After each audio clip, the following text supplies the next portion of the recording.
Mas vamos começar. Hoje nós vamos estar falando sobre os tipos de alimentos, né? Os macros e os micronutrientes, e qual a importância de cada um deles na nossa alimentação tradicional, na nossa rotina diária, e o que deve ser priorizado, o que deve ser evitado durante esse processo, com finalidade específica para emagrecimento, né? Nós vamos falar agora sobre os micronutrientes. Deixa eu colocar para... Vamos lá.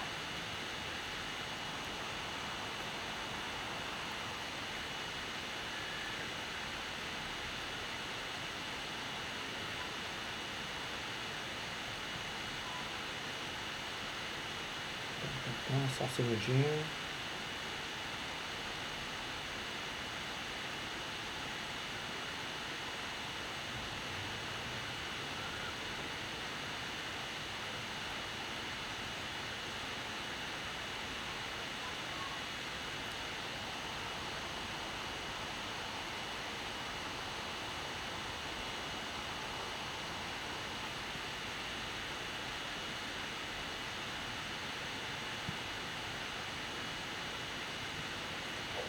Deixa eu abrir aqui.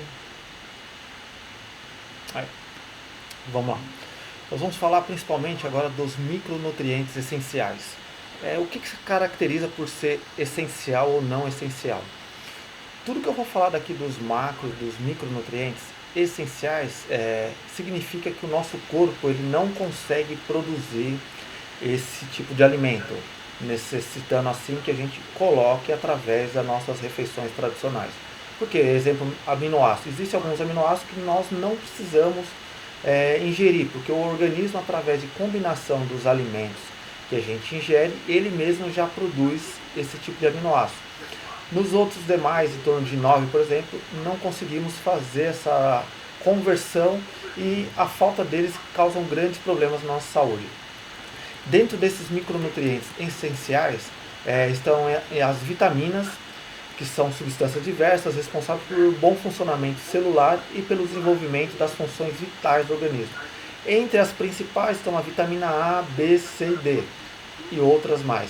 E aí depois toda essa parte de vitaminas, minerais e tipo de proteína e carboidrato, eu vou estar passando uma lista para vocês dos alimentos de acordo com esse tipo de componente, que aí vocês vão ter como escolher para montar o prato de vocês e as refeições ao longo do dia. Entre os minerais, a importância deles são substâncias como cálcio, potássio, magnésio, que auxilia, entre outras funções, o combate a lesões celulares, ou seja, inflamações no nosso organismo, e na defesa contra os radicais livres, que são grandes causadores do envelhecimento precoce e de alguns tipos de câncer, porque um radical livre, quando tem a produção muito exagerada, ele destrói as células. E nesse processo de construção da nova célula pelo organismo, algumas células podem nascer defeituosas. E isso gera uma situação cancerígena e vai vir a desenvolver o tipo de câncer que pode ser benigno ou maligno. Tá? E geralmente a carência de alguns minerais, por exemplo, cálcio, magnésio e o potássio, pode gerar uma síndrome chamada síndrome da fome oculta. Deixa eu ver com vocês aqui agora. Vocês já ouviram falar da síndrome da fome oculta? Não. Você, Tatiana?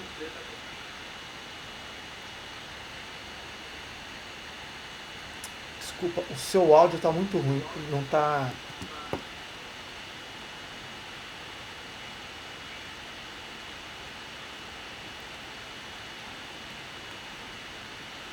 Eu acho que deve ser no aplicativo.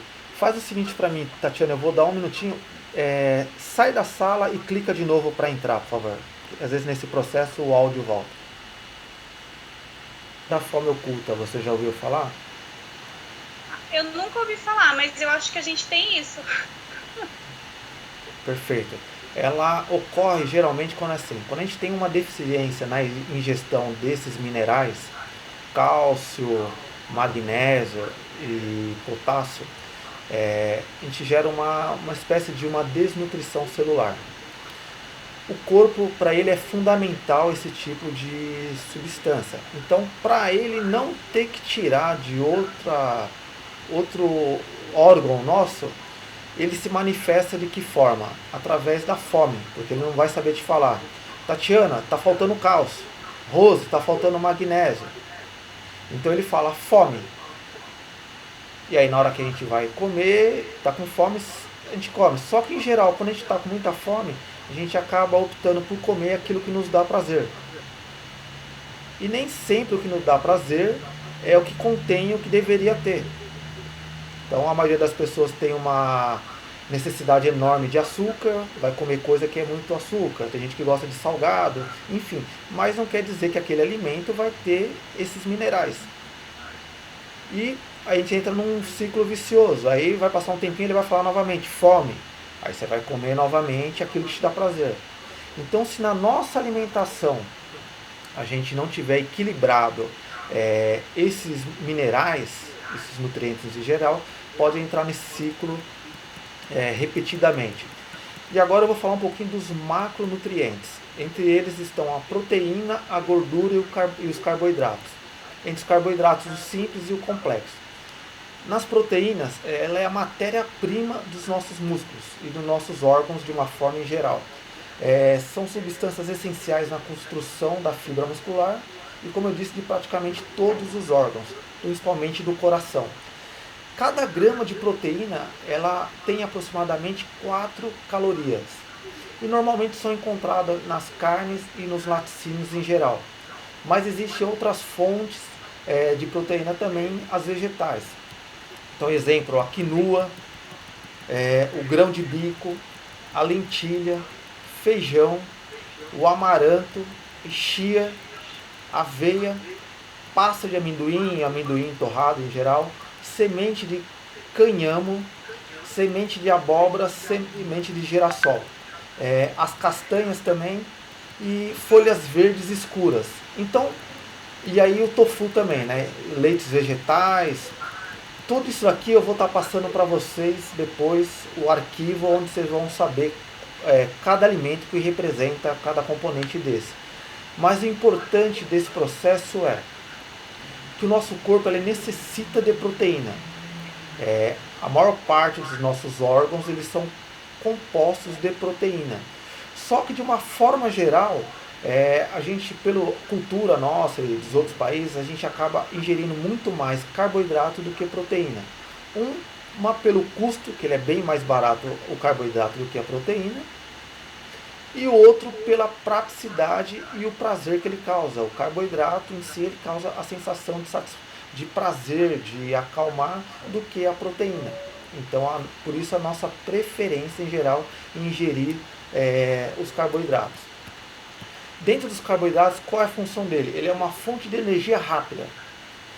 É por meio deles que o organismo adquire energia para realizar suas funções. A proteína também, ela degradada, ela vai gerar, tem um componente de transformação dentro do nosso organismo que vai fazer com que aquela proteína ela vire carboidrato, ou glicogênio na verdade, para gerar energia. Só que esse processo ele é mais gradativo. Vou dar um exemplo na prática. Se você vai numa churrascaria e come muita carne, aquela coisa, você fica praticamente o resto do dia inteiro sem ter vontade de comer. Agora você come aquele pratão de macarronada, você fica empanturrado, saciado, porém deu meia hora, uma hora, você já está com fome, já está com vontade de comer novamente. Porque a degradação do carboidrato ele é muito mais rápido. A liberação de energia é muito mais rápida. Apesar de 1 grama de carboidrato ter as mesmas 4 quilocalorias do que a proteína. A grande diferença vai ter na liberação da energia para a gente produzir trabalho. A proteína ela vai liberando de forma mais gradativa, o carboidrato já rápido. E o que vai acontecer? Tudo que a gente produzir de energia, se a gente não utilizar para gerar trabalho, para fazer uma atividade física, uma atividade intelectual, coisa assim, a gente vai acumular o restante e a gente acumula em forma de gordura.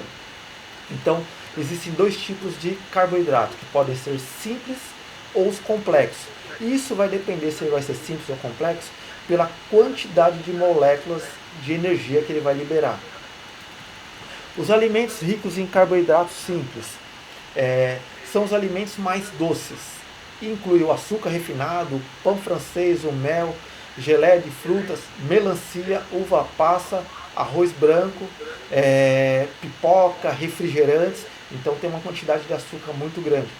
Esse tipo de carboidrato não precisa de muito tempo para ser digerido pelo organismo, como eu falei. E isso é rapidamente absorvido, produzindo mais cedo uma sensação de fome. Ou seja, você come aquilo, ele te libera energia. Na hora que você libera energia e açúcar no sangue, o organismo vai ter que fazer o quê? Ele vai produzir mais insulina para abaixar esse nível de carboidrato, de açúcar no sangue. Passou um tempinho, o que vai acontecer? Fome, porque quando você abaixa através do uso da insulina, ele gera uma hipoglicemia. E o organismo precisa de energia para gerar o trabalho. Então ele vai falar, come. E aí você vai e come o açúcar branco de novo. E aí libera energia, então fica esse ciclo. Por isso que uma pessoa que tem uma dieta muito rica em carboidrato, ela tende a desenvolver o diabetes. E os alimentos ricos em carboidrato complexo? São os alimentos menos doces, como cereais integrais, lentilhas, grão de bico, cenoura, amendoim e a batata doce. A batata doce ela é muito importante. Depois eu vou passar alguns materiais também impressos da importância dela em outros componentes da do nosso corpo humano, da nossa saúde. Tá?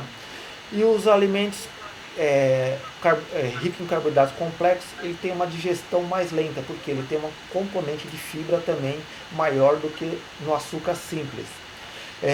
Por isso chega o sangue mais lentamente, promovendo uma saciedade maior. Por isso são classificados como alimentos com curva glicêmica baixa ou moderada. E esses são alimentos indicados para quem tem diabetes e também para quem está fazendo um programa de emagrecimento. E eles também são, em geral, muito ricos em vitaminas do complexo B, ferro, fibras e minerais. Agora eu vou falar um pouquinho das gorduras, que ela é tida como vilã na nossa alimentação, no nosso componente de saúde. E muito pelo contrário do que se fala na grande maioria, a gordura ela tem um componente importante na nossa saúde também, desde que utilizada moderadamente. Essas também fornecem energia para o nosso organismo e ajudam a sintetizar diversas vitaminas. Então, qual é a importância da gordura nesse aspecto das vitaminas? Algumas das vitaminas elas são chamadas de vitaminas lipossolúveis. O que significa isso? Que ela precisa da gordura para permear nos nossos vasos sanguíneos para poder ir no seu organismo específico para fazer a função dela. Ou seja, se a pessoa tem uma deficiência na ingestão de gordura na sua refeição, essas vitaminas não cumprem o papel dela. Isso pode gerar algum tipo de problema. E as gorduras auxiliam na produção de hormônio. O que significa isso? Que principalmente as mulheres, elas têm uma quantidade de gordura maior do que o homem, tradicionalmente. Por quê? Boa parte dos hormônios femininos, elas são produzidos, são sintetizados na gordura. O que significa isso? Principalmente na menopausa, as mulheres que têm uma quantidade de gordura muito baixa, elas sofrem muito mais com a menopausa do que uma mulher que tem uma quantidade de gordura maior. Então, até na produção hormonal, você pode verificar, isso se chama amenorreia. A mulher que tem uma quantidade de gordura abaixo de 12% da composição corporal, ela tem dificuldade em menstruar. Consequentemente, essa mulher tem uma dificuldade em engravidar. E tudo bem que a gente fala, e pega aquelas regiões que tem desnutrição e tem um monte de filho, mas em geral, para cada um filho que ela tem, ela perdeu 5, 6 nesse processo. Porque a hormônio ela tem essa função. A gordura, né, aí no caso. E existem as gorduras fundamentais para a nossa sobrevivência, são as gorduras do ômega 3, ômega 6 e 9. Elas são encontradas em peixes, né? Geralmente sardinha, é,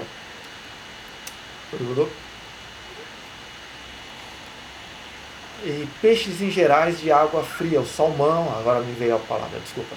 Salmão, ou seja, esses peixes que são de águas geladas e profundas, que ela mantém essa concentração desse tipo de óleo, esse tipo de ômega 3, 6 e 9, que eles são muito importantes para proteger as artérias coronárias e os nossos vasos sanguíneos.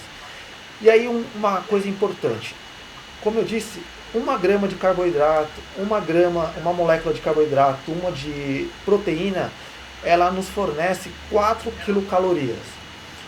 Uma de gordura nos fornece 9 quilocalorias.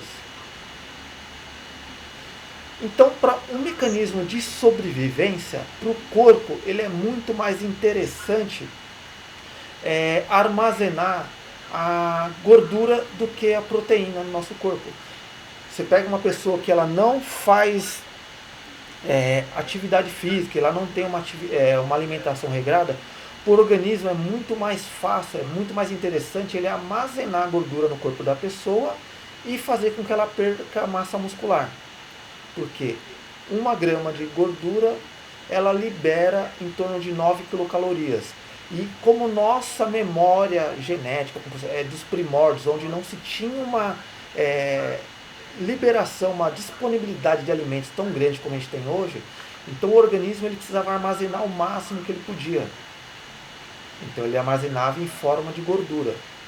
E quando uma pessoa faz uma dieta muito severa, que ela tem deficiência nos nutrientes, o corpo também é muito mais interessante ele preservar a gordura, porque o raciocínio dele é assim: eu não sei quando esse louco vai voltar a comer, então deixa eu armazenar o máximo que eu posso de energia para produzir energia para gerar as funções vitais.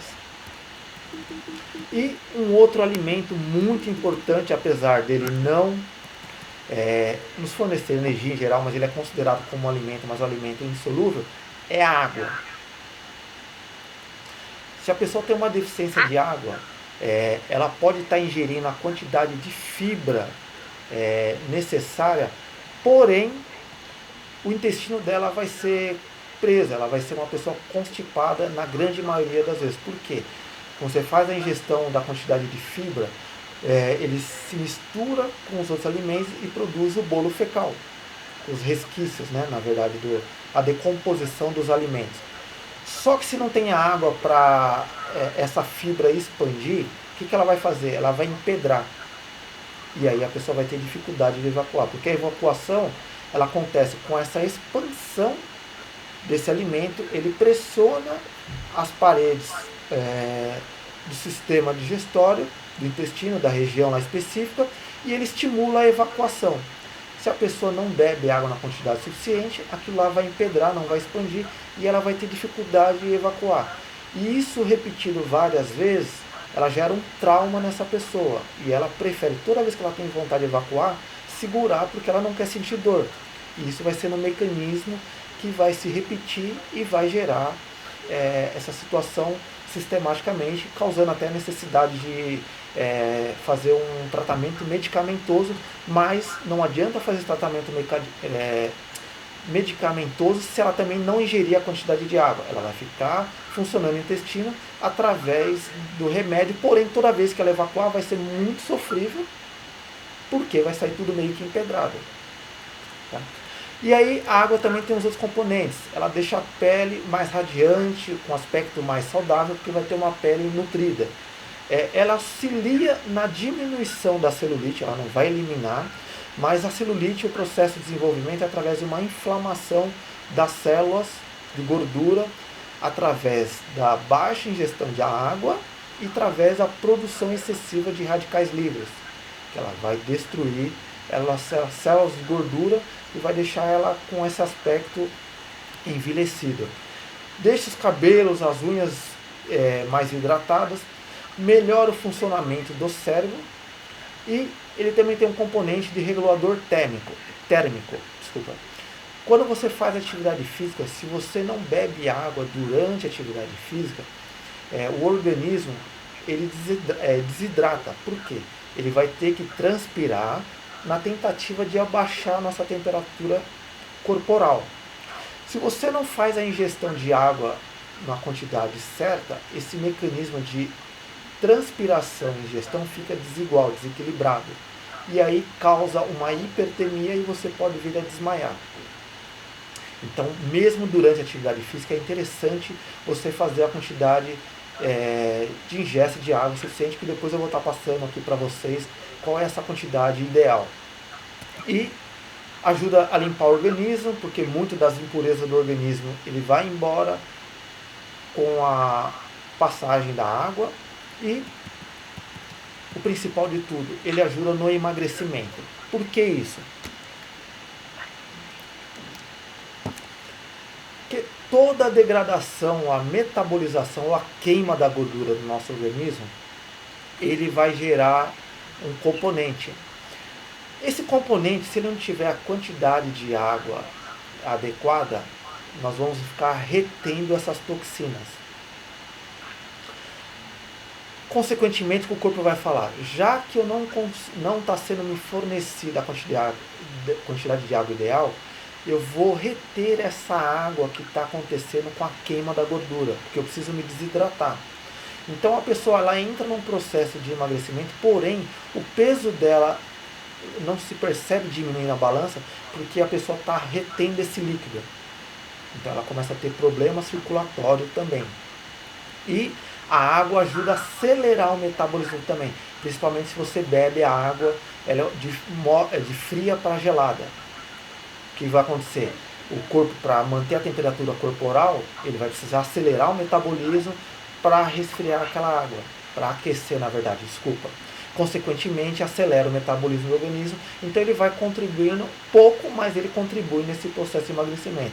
E no processo de emagrecimento, qualquer contribuiçãozinha daqui ou dali no processo, ele vai ser bem-vindo no final. Em média, nós deveremos estar ingerindo para cada 25 kg de peso corporal 1 litro de água. Essa quantidade ela deve ser dividida, fracionada ao longo do dia. Não adianta chegar de manhã e beber lá 2 litros se precisar e passar o resto do dia sem beber água. Mas algumas estratégias são interessantes. Por exemplo, em jejum, você beber 2 copos de água. Isso já vai ajudar a dar uma filtrada nos rins, no fígado e fazer com que o organismo consiga absorver melhor os alimentos ao longo do dia. E como que é o processo ideal, a divisão desses alimentos ao longo do dia para facilitar o processo de emagrecimento e um bem-estar de uma forma geral? Primeira coisa é fracionar esses alimentos ao longo do dia. Por isso que é muito indicado fazer de 5 a 6 refeições, por vários componentes. O principal dele é para que a gente não precise comer mais alimento do que a gente precisaria naquele espaço de tempo que vai dar em torno de 2 a 3 horas até a próxima refeição. Outra coisa importante é que no processo de digestão daquela refeição que a gente fez, a gente acelera o metabolismo para fazer a digestão. Tem alguns estudos que colocam se a pessoa faz de 5 a 6 refeições ao longo do dia, com predominância proteica, a quantidade de calorias consumida pelo nosso organismo, ou seja, pelo trabalho com a digestão, equivale a mais ou menos 1 hora de atividade física. Você vê qual é a importância desse fracionamento. E aí, como que deve ser a predominância dos alimentos ao longo do dia? Predominância proteica. Se você quer ter um bem-estar, não ficar com aquela sensação de peso e facilitar o processo de emagrecimento, devemos predominar a ingestão de proteína ao longo do dia. E aí eu vou estar passando para vocês. Eu vou compartilhar uma tela agora, que é para você ver mais ou menos como que deve ser a divisão desse prato.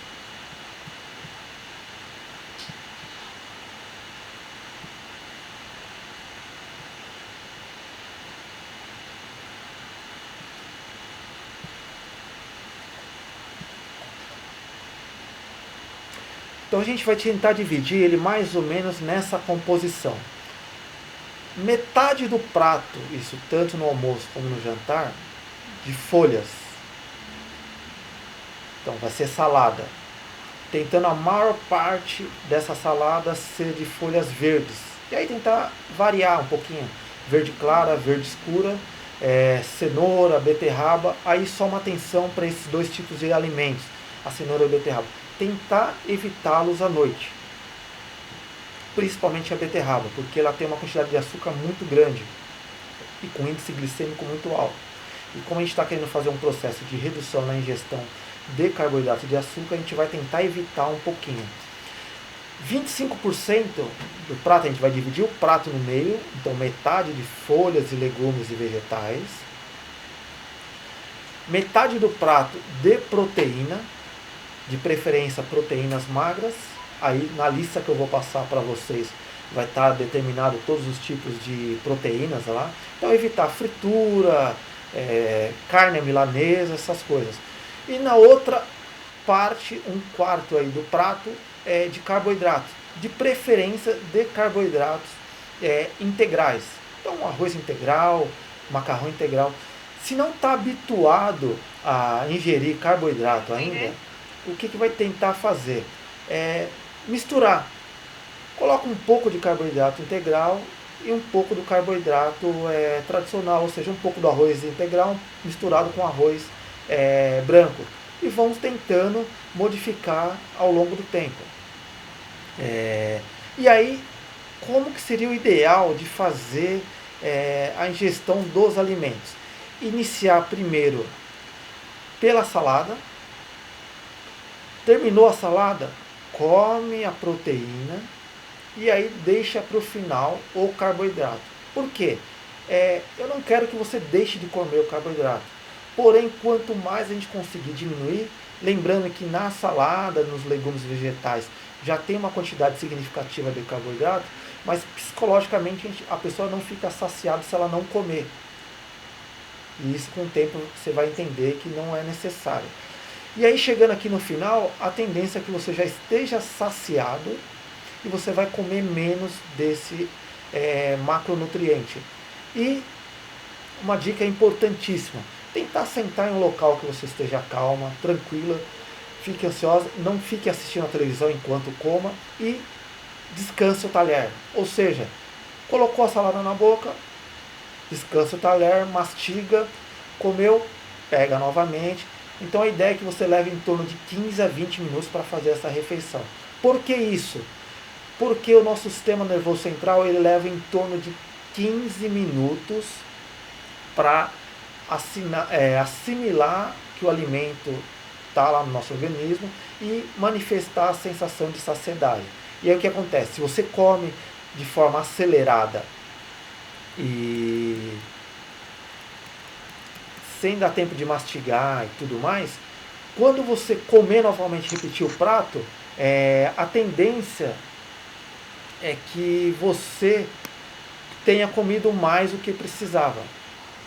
E aí, você vai ingerir mais nutrientes do que você estaria precisando e mais calorias do que você precisaria naquele momento.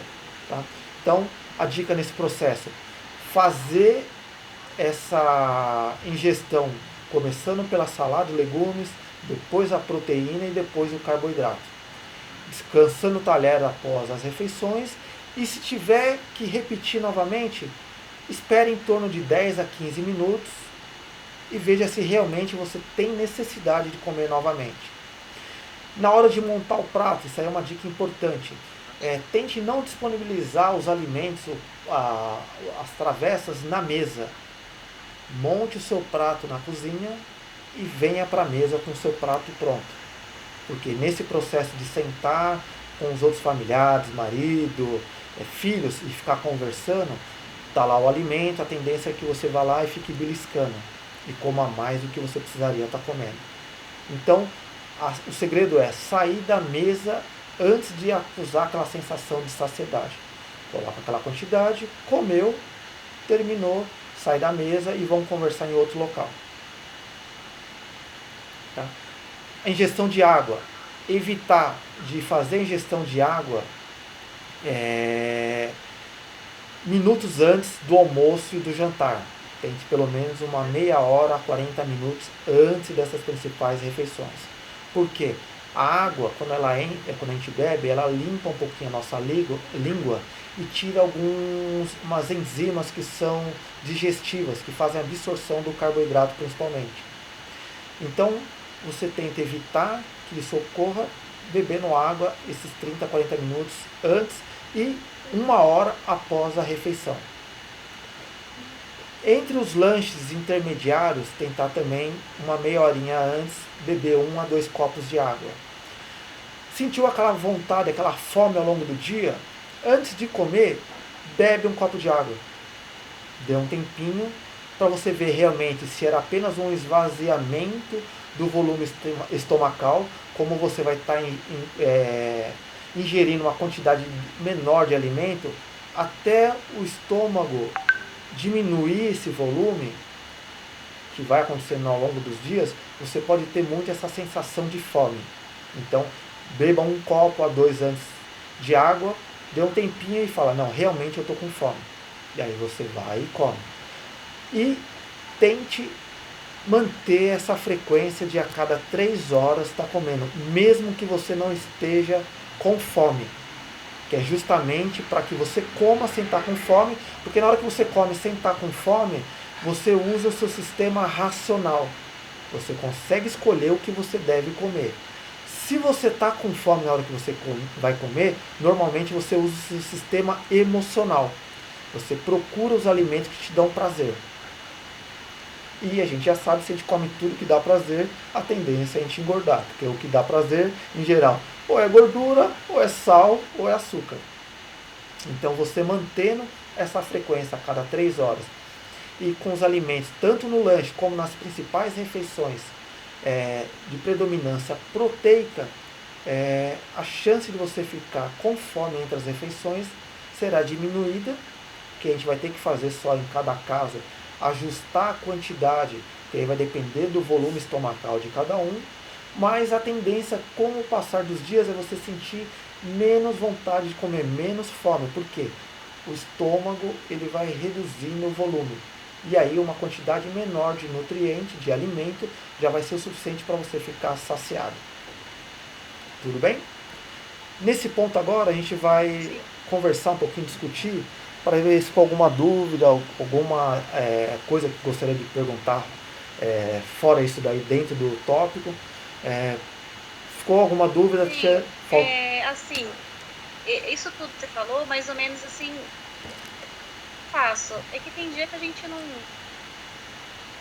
faz direitinho, né? Porque até pela correria do dia, porque o almoço em si, porque tem treino, tem um monte de coisa, aí a gente tenta fazer no certinho até a janta. Aí depois da janta que é o problema, né? Eu acho que o meu maior problema é a noite. Entendi. Noite. Dependendo porque às vezes dessa fome que você fala que a gente tem mesmo, uma fome que parece até que é psicológica, né? Sim. O que acontece muito também nesse processo, principalmente no jantar, é a questão também da parte social da sociedade. Então, dependendo da rotina como é no dia a dia, você fica naquela correria, faz isso aqui, faz aquilo lá, em geral no jantar, depois do jantar... Só um minutinho só, por favor. Tá. Isso. Por favor, né? Nego, olha o forno! Desculpa, meu filho assim, ficou empolgado aqui com o joguinho dele. E aí, geralmente, nesse momento, após o jantar, é aquele momento que a gente dá uma relaxada. E aí descarrega um pouquinho toda aquela parte da ansiedade, aquela coisa toda. E aí, o corpo, ele fala, eu quero comer alguma coisa. A linguagem meio que é essa. E aí é lógico, dependendo de como foi a sua refeição, os alimentos, o seu gasto ao longo do dia e o quanto você ingeriu, como foi esse alimento, pode gerar essa situação, essa coisa da fome oculta também, do corpo falar, eu estou precisando de mais alguma coisa, come. E aí dependendo do horário né? E aí dependendo do horário que você janta e o horário que você vai dormir também, se tem essa lacuna de tempo muito grande, vai te dar fome também. Então dentro desse processo, por exemplo... Não entendi. Se demora para dormir é pior, né? Se vai Sim, dormir mais tarde, aí ferra com tudo, dá certeza. fome do Então inferno. você vai ter que fazer uma ceia. E aí essa ceia também ela deve ser de predominância proteica. Aí vamos evitar fruta nesse horário à noite, porque é carboidrato. Evitar? À no... Evitar fruta? Nesse horário à noite como Eu como, ceia, sim. eu como bastante fruta, Sim, mas. porque a fruta ela tem uma quantidade de açúcar grande, né? Pois é, eu sempre como bastante fruta. Então a gente vai tentar ao longo do dia criar uma regrinha onde a gente faça essa ingesta de frutas e outros tipos de açúcar até às 17 horas. Depois desse horário a gente vai Ô, Emerson, o leite em si, que nem assim, a nutricionista ela fala para tomar o leite, que nem você falou, do cálcio, tudo é importante, né? A gente precisa também do leite, que tem bastante coisa que a gente não come, assim, que tem no leite. E eu tomo desnatado também. Só que você vê um monte de coisa por aí que fala que o leite é ruim. É, Que tem que faz mal, que é não sei o quê. O que você acha do leite em si? é assim, basicamente a relação é meio que assim. Nós somos os únicos seres na face da Terra que ingere leite após a fase da lactação. Então, eu já ouvi isso há pouco tempo, isso aí. E o pior de tudo ainda é que a gente ingere o leite de outra espécie, Isso. que ela tem uma composição genética diferente da nossa. O DNA da vaca lá, de outros animais, são diferentes do nosso. Então o que acontece? Só que o nosso corpo ele se adapta. Então a pessoa bebe leite, um copo de leite a vida toda. O corpo se adapta àquilo lá. Então ele não vai se manifestar em forma de nada. Aí você começa a fazer um tipo de dieta onde você usa 2 copos de leite por dia. Na grande maioria das pessoas vai dar ou diarreia ou alergia. Porque o corpo não está habituado àquela quantidade de leite, então ele vai se manifestar. Essa questão do cálcio, do ferro, aquelas coisas que são componentes principais aí da questão do leite, né, além da proteína, eles são encontrados em outros alimentos. Então, na verdade, nós não precisaríamos estar ingerindo leite. É uma coisa muito cultural e de hábito. Tanto é que o leite e derivados, ele produz um aminoácido chamado caseína. Essa substância é altamente inflamatória no nosso organismo. Ela dificulta a metabolização da gordura. Então ela, de certa forma, atrapalha o processo de emagrecimento. Então eu também não vou chegar para você e falar, ó, Mesmo desnatado? mesmo desnatado. Apesar dele ter mais água do que leite, né, do que os componentes que precisaria Bem ter, errado. ele é uma questão mais psicológica que a gente está ingerindo no leite. A quantidade lá de proteína, de cálcio, aquela coisa, quase não tem nada. Você tem uma quantidade muito maior de proteína, por exemplo, você pegar o espinafre. O ferro, por exemplo, muito mais no espinafre do que no leite desnatado. Cálcio, você pega nos derivados de folhas verdes, brócolis. Quanto mais escura a folha, mais ela tem esse micronutriente. Tofu, a quantidade de proteína grande, grãos, nozes, aquelas coisas. Então, na verdade, já é comprovado que vários tipos de vegetais, eles têm a quantidade desses alimentos, desses micronutrientes que tem no leite, na qual é defendido a utilização. Tatiana, não esquece que tem uma grande pressão, grande lobby das indústrias produtoras de leite.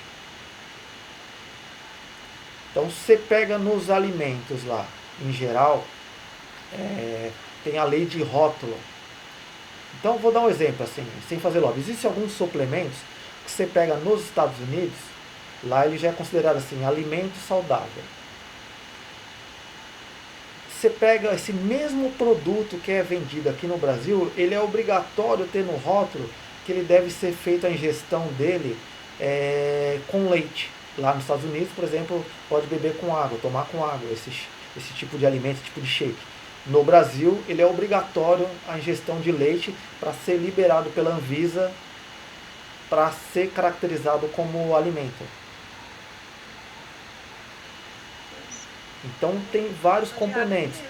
E tem alguns estudos, alguns artigos, eu acho que a Rose já deve ter compartilhado no grupo dela, aquela coisa, sobre algumas inflamações que a gente tem no nosso corpo. Tudo que é it, considerado, né? Tudo que é it é uma inflamação. Então, rinite, sinusite, alguns trabalhos colocam que essas manifestações do nosso corpo são derivadas do leite. O meu marido tem colite, o maior de tudo que ele não pode tomar é o leite, derivados do leite, por causa da inflamação do intestino. Tá vendo? Então pega. Ele não pode de jeito nenhum tomar leite, nem o derivado do leite. Esse é o que faz mal para ele, realmente é o leite. Então, pera aí, Soja, tô na soja, não tomo leite. A Rose vai. O médico falou, você pode fazer menos o leite. Tá vendo? A Rose também pode falar um pouquinho melhor do problema, que agora ela com um pouquinho depois dos 20 anos. Bom, sem comentários. Seria se chegasse mais cedo. Com 40 e poucos anos descobri que eu tenho intolerância à lactose. Que eu tomo derivado do leite, eu vou direto pro banheiro, passar um fax. Isso pra mim é desagradável, porque incha a minha barriga, né? Sim, a parte estética é desagradável. Fora aquela pressão, né? Aquela dor que dá na barriga.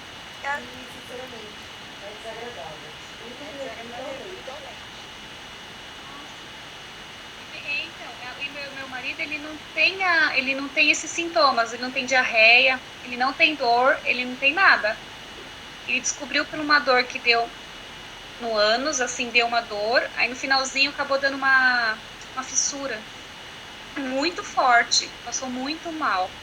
E aí foi fazer exames, fez tudo, aí lá dentro descobriu a inflamação, só que se não tivesse dado essa fissura, não ia saber que a inflamação estava uma inflamaçãozinha já, só que ele não tinha sintomas de nada.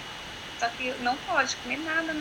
Fez um tratamento longo, ó, muito remédio, muita coisa. Hoje ele está bem estabilizado, mas todo ano tem que estar fazendo colonoscopia para ver se está tudo bem. No caso do leite.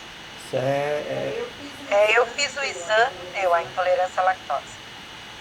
Então o processo, então, ele tem muito disso daí, né?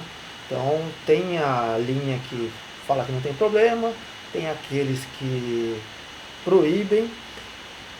A questão toda aí é o bom senso, eu acho, né?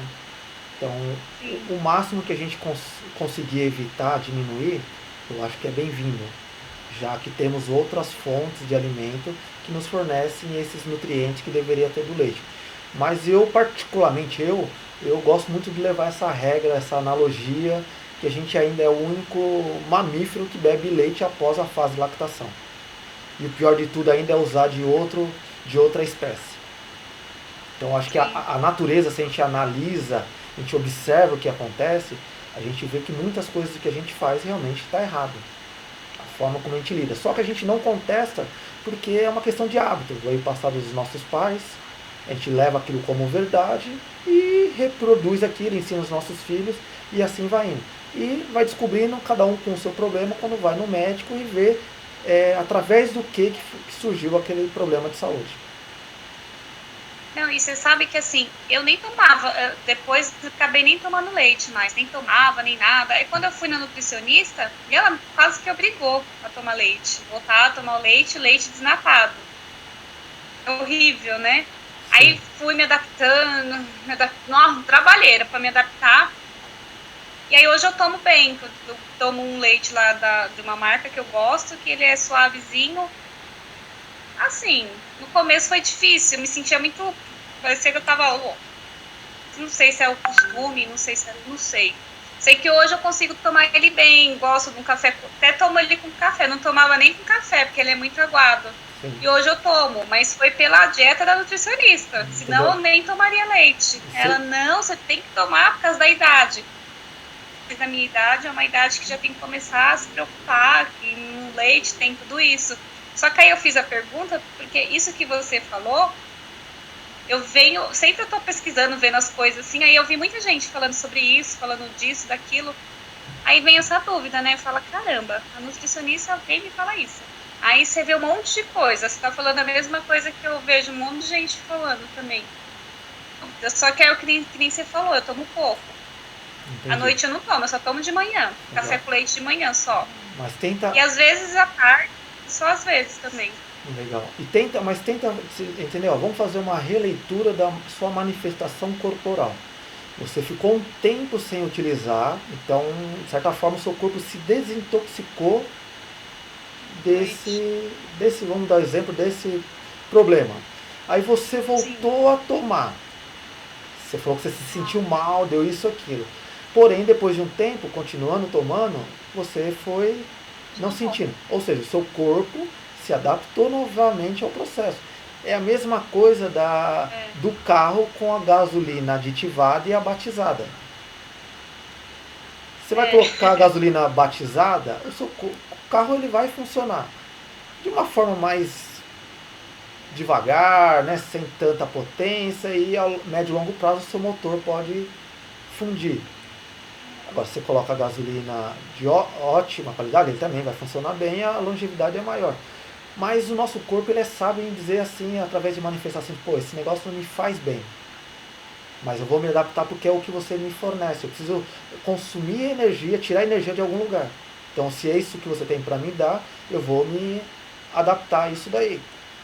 Por exemplo, se você come lá exemplo, uma castanha, você come e se sente bem, se fosse coisa que fizesse mal, automaticamente seu corpo já ia se manifestar de alguma forma. Então, se realmente tem outras fontes, outros tipos de leite que você pode estar ingerindo. Tem o leite de arroz que falam, leite de soja, tem várias marcas aí também. Mas, na verdade, assim, de acordo também com as minhas informações, não tem a necessidade da ingestão.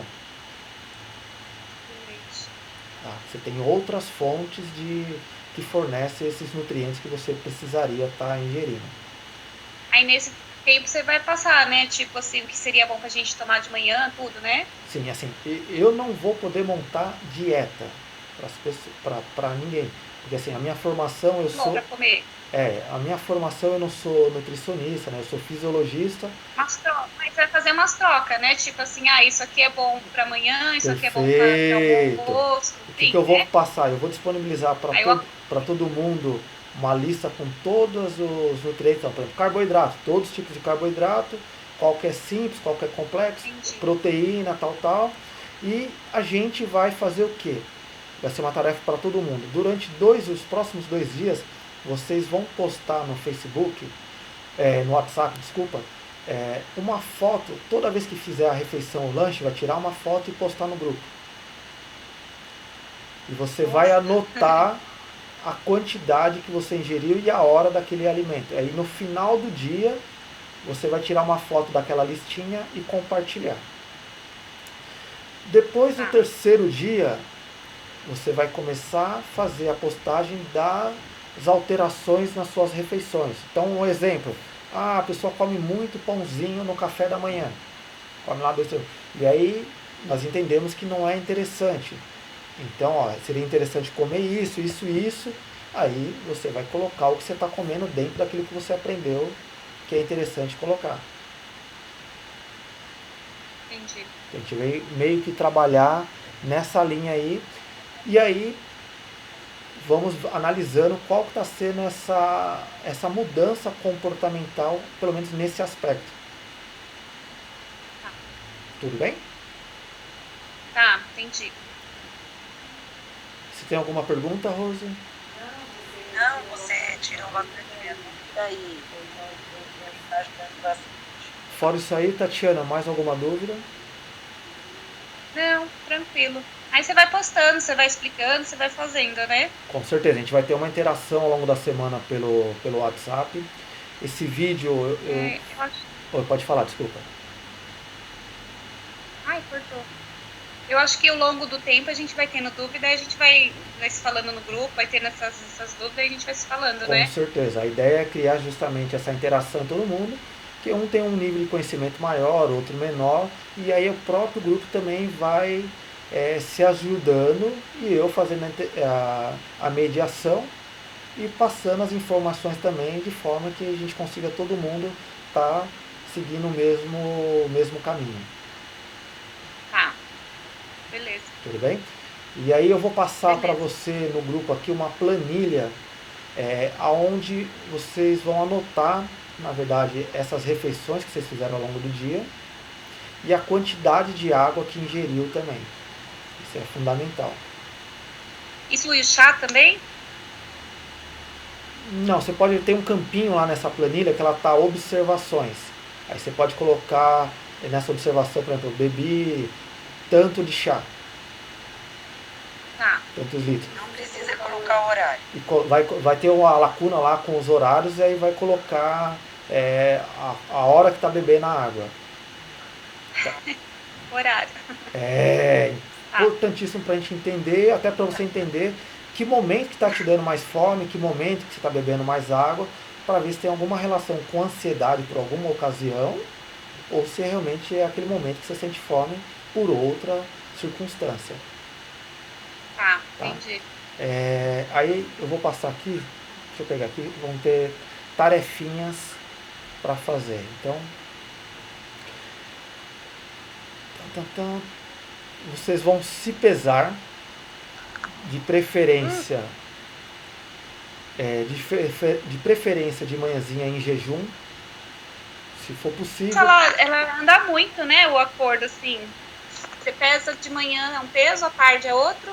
Sim. À noite normalmente é outro. Por isso que o ideal durante esse processo é se pesar sempre no mesmo horário, porque a variação vai ser só de dia e não de horário. Então se você pesar, por exemplo, na segunda, você vai ter que pesar 2 vezes por semana, na segunda e na sexta. Se você pesar na segunda de manhã e na sexta à noite, além do tempo, vai dar essa variação de período. Então, para mim é melhor eu me pesar à noite.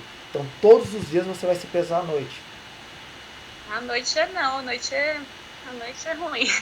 Sem problema. O horário que ficar melhor para você, desde que você reproduza as outras pesagens no mesmo horário. Tá? E você tem fita métrica?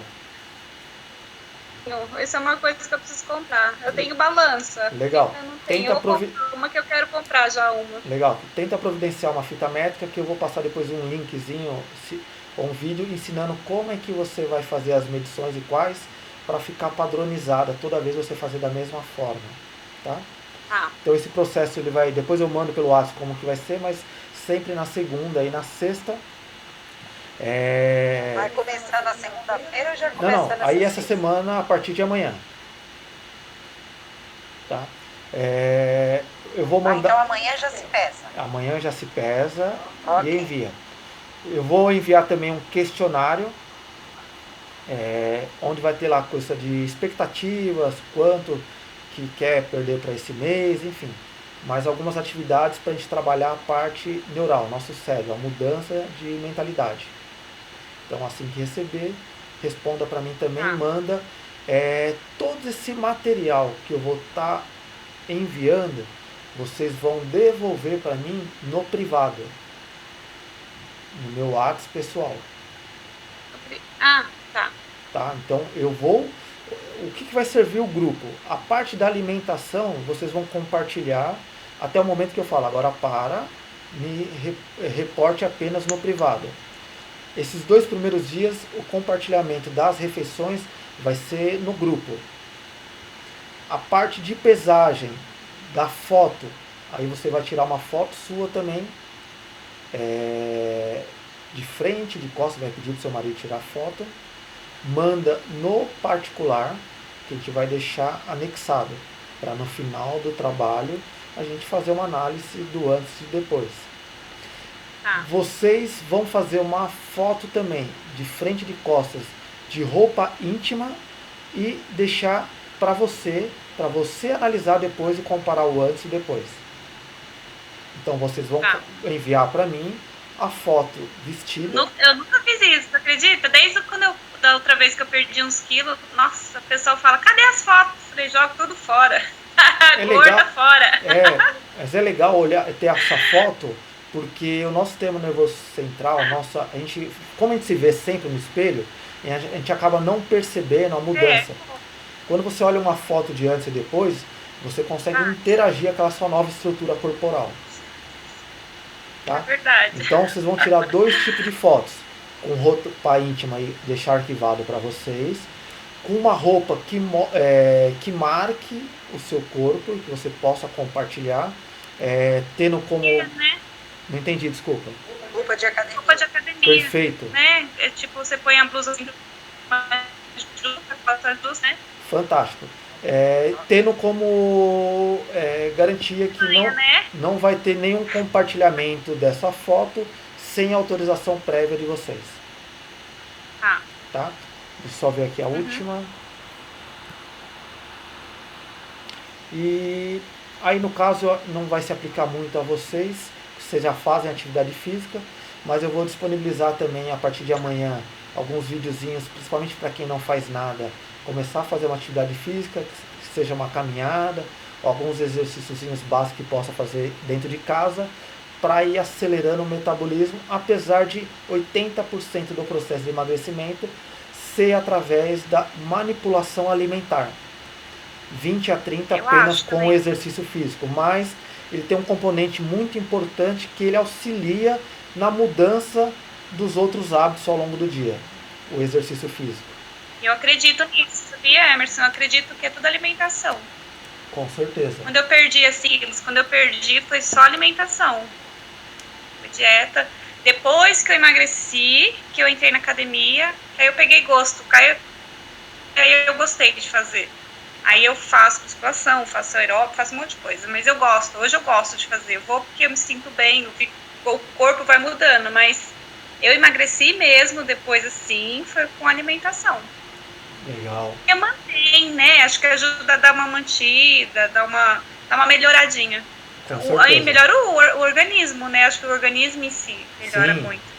Mas emagrecer mesmo é a comida. Com certeza. Comida mesmo. Tudo que a gente está fazendo de manipulação, tanto na atividade aqui, na alimentação, na nossa mentalidade, eu estou dando enfoque falando em emagrecimento, porque essa é a proposta do trabalho. E é o apelo maior. Sim. Mas eu sempre levo em consideração também todos os outros aspectos da saúde. Com certeza. Porque emagrecer, existem diversas formas que você pode emagrecer sem saúde. Se você vai ficar magra depois ou não, ter disposição ou não importa, mas a pessoa emagreceu. A minha preocupação é, além do emagrecimento, é um bem-estar geral e o principal de tudo é a gente desenvolver, assimilar conhecimentos de forma que a gente consiga manter esse peso magro, de preferência para o resto da vida.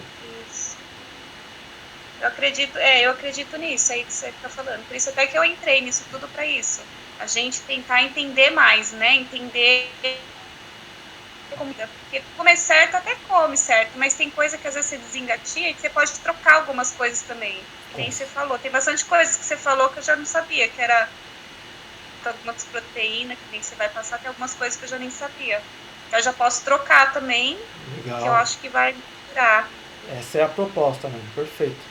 Então, só para fazer um resuminho básico para recalcular, aumentar a ingestão de água, no mínimo 1 litro, a ideia é 1 litro para cada 25 quilos de peso corporal.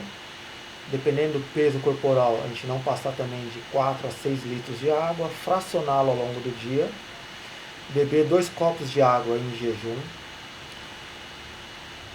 tanto no café da manhã até o jantar, ter predominância de proteína nas refeições.